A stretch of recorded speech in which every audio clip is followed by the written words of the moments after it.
Hi there, my name is Sarah, and I've been learning about Buddhism, specifically in the tradition of the late Zen master Thich Nhat Hanh. And today I want to talk to you a little bit about his book, No Mud, No Lotus, The Art of Transforming Suffering. So I haven't read the whole book, disclaimer, but I've read enough of it, I think, to talk to you about some of the more interesting aspects of it, and that is how suffering and happiness are not separate, and how the mind-body connection kind of is really important in our suffering and in our happiness.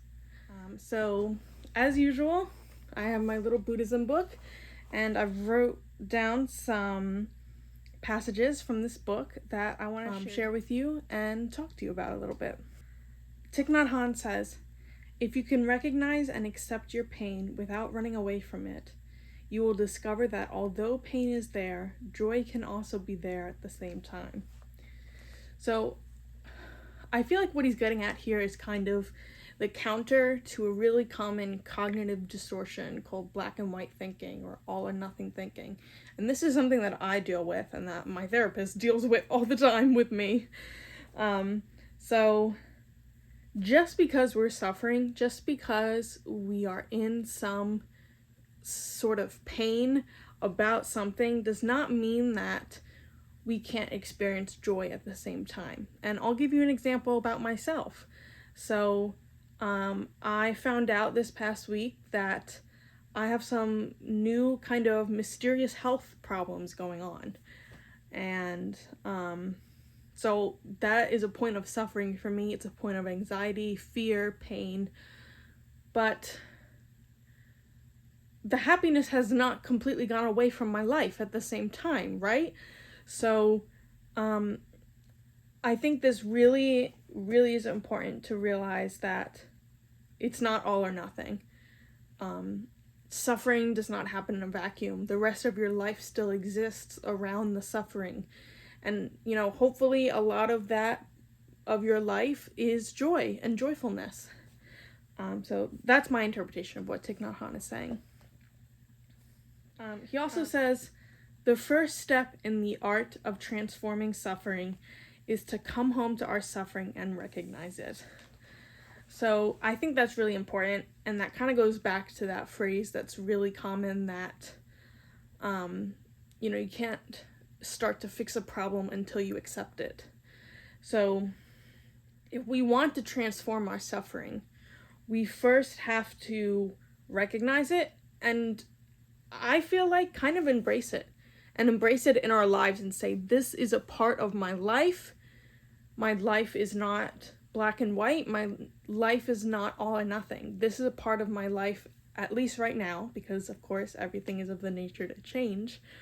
And we learn that in Buddhism as well. But if we come home to our suffering, and come home to our bodies, and I'll get more into that in a little bit, that's how we can really start to transform it. So Thich Nhat Hanh also says, when we cut ourselves off from the pain in our mind, we're also abandoning our bodies where suffering is being stored. And this really resonates deeply with me. I've mentioned kind of that I'm in therapy, and I've been in therapy for several years, and depending on the type of therapy that I'm doing, my therapist might ask me, where do you feel that pain in your body? Where do you feel that emotion in your body? Where in your body is that emotion being stored? And for me, a lot of the times it's in the gut, in the chest, or in the shoulders. So if we kind of block out the pain in our mind, our bodies are still going to suffer. If you've ever read the book, The Body Keeps the Score, you know this very well. But I think that's a really important concept that Thich Nhat Hanh is getting at. And that transcends across many disciplines of philosophy, thought, science, etc. He also says, when suffering arises, the first thing to do is to stop, follow our breathing, and acknowledge it. Don't try to deny uncomfortable emotions or push them down. We really need to hold our negative emotions tenderly. And by that I mean that our emotions are a part of us. We may hate and despise our anger. We may, despise the sad part of us. Why do I have to be sad? Why do I have to react this way? Why do I have to feel this way? But it's still a part of us. And I feel like the attention that we give ourselves, whether it's a negative emotion or a positive emotion, that will help us come to understand it. So if you're familiar with internal family systems therapy, this is also something I'm reading about, but it also encourages us to embrace the parts of us that feel these different ways. And